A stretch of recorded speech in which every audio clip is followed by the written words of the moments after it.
I'm still somehow in the cards. Squeaky is right below me. Let's watch him. Oh, Squeaky got a 2-crown-to-1 victory. And it looked like he was just starting a match, so that's kind of interesting. Alright, let's all watch some of the lower players. Rulo. Rulo is facing off against Zerom. He's got a Musketeer as well as an Ice Wizard on the tower. Was countered by Spear Goblins, but those Spear Goblins died very fast. And the Ice Wizard's able to sit there and take down the Princess Tower to 819. While his is down, well, after the poison is going to be down to about, I'm going to say around 400. And that Elixir Collector is going to not because, well, 486, I wasn't too far off. Due to the fact that poison is just sitting there eating away at it. Rulu starts with a giant in the back, level 6 giant with a level 3 bowler, being countered by a cannon. That cannon is going to do a decent amount of damage, but that musketeer behind the giant is going to be able to pull a lot of damage off that cannon. That musketeer was countered by a Valkyrie as well as a mini P.E.K.K.A, but that giant got all the way to the tower and was able, with his last dying breath, able to take off and kill that tower. Zerom had a Hog Rider come down the lane, but that was countered or met with a Elixir Collector, and then he was able to play a poison. He's going to bring that tower down to about 200, 218, and he's going to try to get his Hog Rider in and just do just enough damage in order to win. But with the giant and bowler sitting there in front of the Princess Tower, he's not, that Hog Rider just sits there and goes back and forth, trying to make a path for himself, and just isn't able to do it. But with that poison spell being played, that should be enough to go ahead and take out the Princess Tower, and it was. But during that time, because he had to play that poison, Rulu was able to play a second giant as well as a second bowler and get all the way to the King Tower. Now he only did a little bit of damage on that King Tower, but Zerom's then pushed with a Hog Rider as well as a mini P.E.K.K.A. Luckily for Rulu, he was able to get a mini P.E.K.K.A in himself and was able to counter both of those. His mini P.E.K.K.A is being met by yet another mini P.E.K.K.A, and that mini P.E.K.K.A and cannon are going to do short work to that giant. And the Valkyrie sitting there spinning away on the bowler because the bowler's fixated on the mini P.E.K.K.A, and with that said, was able to do quite a bit of damage before taken out. Now we have a mini P.E.K.K.A, a Hog Rider, and a Valkyrie all make it to the tower, but with a Zap and the Crown Tower and Princess Tower working on them, weren't able to quite take out that Princess Tower. Prediction at this point is that Zerom's going to make another Hog Rider push and poison down that right-hand tower. Rulu dangerously puts down an Elixir Collector just outside of the poison, but that was quickly taken out by that mini P.E.K.K.A. His giant's making its way down the lane, but that giant's not going to be able to get anywhere due to the fact that he's got a mini P.E.K.K.A, Spear Goblins, Valkyrie, and a few other things sitting there just working at it. Hog Rider gets to the tower, and there we go. 2-crown-to-1 victory after taking out the Elixir Collector with the help of the cannon placed on the opposite side. A little bit of a troll move, putting the cannon on the other side, but also effective as you saw. Alright. Let's go watch Nimbus again. Nimbus is playing Abhishek, who's countering his giant with a Sparky. But the poison's going to do short work on that princess and take her out. Musketeer and Ice Wizard were in the back, but those are being countered by barbarians.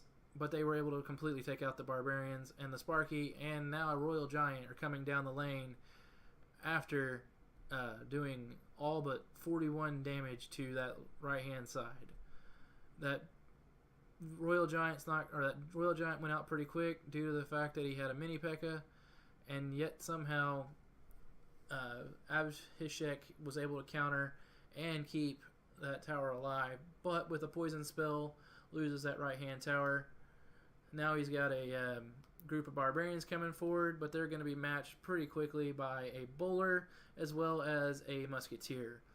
He's put a royal giant in the front of the Sparky, hoping to block it, but forgot the fact that the bowler rock will roll through anything and hit the next target behind it.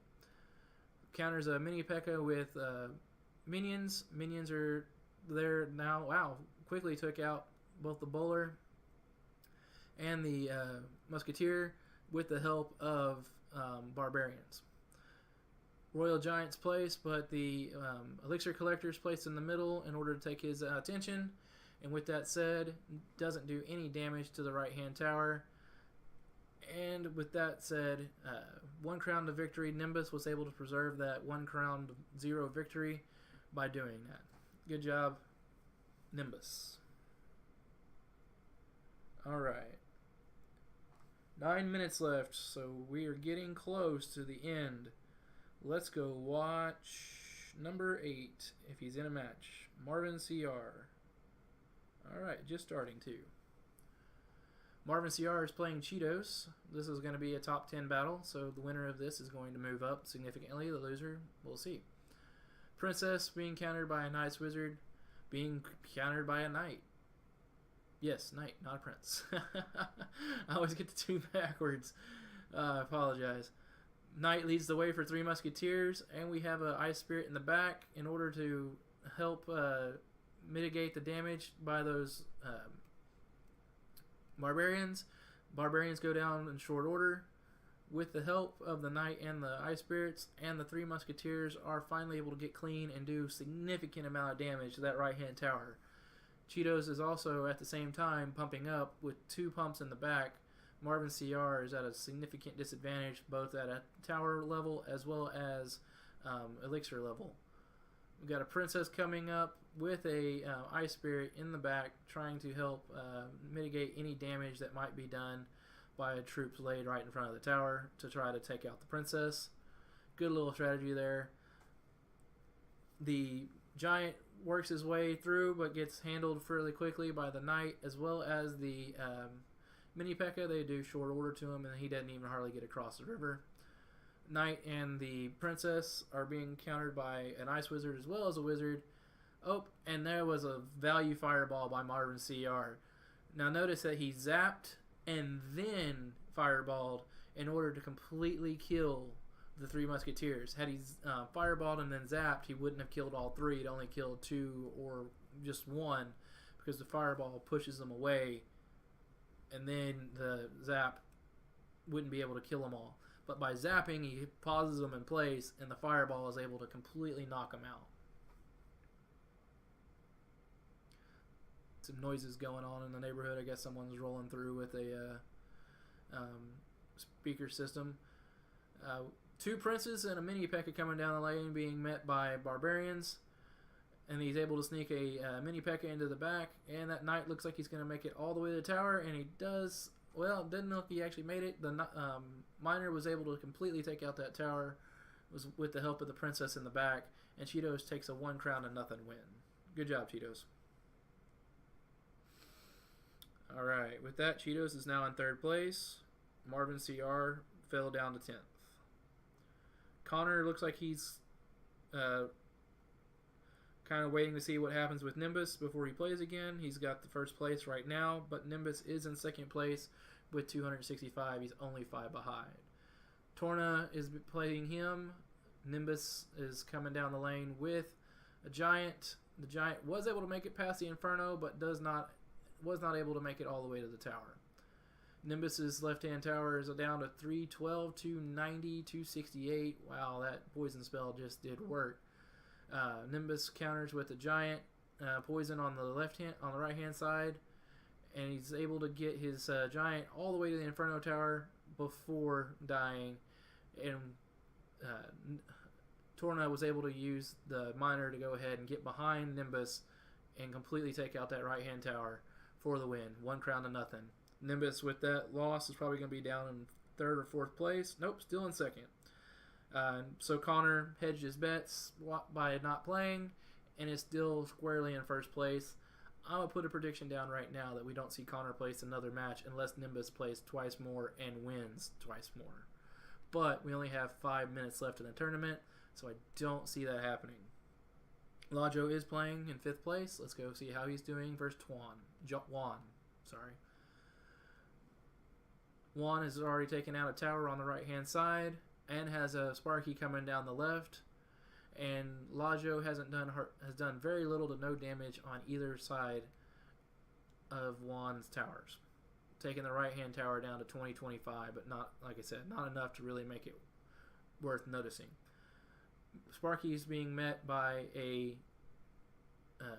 group of minions. Minions were able to take out the Sparky before he's able to lock on and do any damage. And now we have a giant... Well, we had a giant bowler musketeer push, but that was quickly squelched by a fireball, only able to get the giant all the way to the tower. Minions sitting there doing work on the giant, but with a combination of a poison as well as a zap, was able to completely take out the minions. Let's see, what poison's about a 4 elixir card, and zap's a 2 elixir card, so not a great elixir trade, but is able to keep his giant clean and do a significant amount of damage there on the right hand side. Now we have a bowler getting completely decimated by a fireball zap and the arrows in just for good measure. The giant's not able to do enough damage to make it worthwhile, but is able to do enough to keep that tower from dying. Oh, and we just ran out of time. One more second, and Lajo's giant probably would have taken out that left-hand tower, but Juan had a poison as well as a Sparky coming down that left-hand tower, so probably would have countered and taken 2 crown to 1, but we never know for sure because we ran out of time. With that said, we are at 2 minutes left. Nimbus is trying to climb again. Let's see how he's doing. He is playing SNOS 05, but my battery's about to die, so let's plug it in. And with that said, I'm going to plug it in on the right-hand side and just leave it there, and I'm going to focus here on the screen. Unfortunately, I have been looking at the phone instead of looking at the computer, which does distract my eyes, which keeps me from being able to comment as good as I'd like to. The giant was able to push through, and it looks like with that giant, 2 bowlers, a musketeer, 2 musketeers, this left-hand tower is about to go down. Musketeers are being countered with a mini P.E.K.K.A. Mini P.E.K.K.A. was able to quickly do work on those and able to take out the bowlers and starts running down the left-hand lane, but is countered with the mini P.E.K.K.A. of his own. But giant poison is all working its way towards the left-hand tower, and one more swing, and there it goes. Nimbus is able to pull through and get a 1 crown to no victory after it looked like for sure he was going to lose 1 crown to none himself. Good job, Nimbus. Way to play.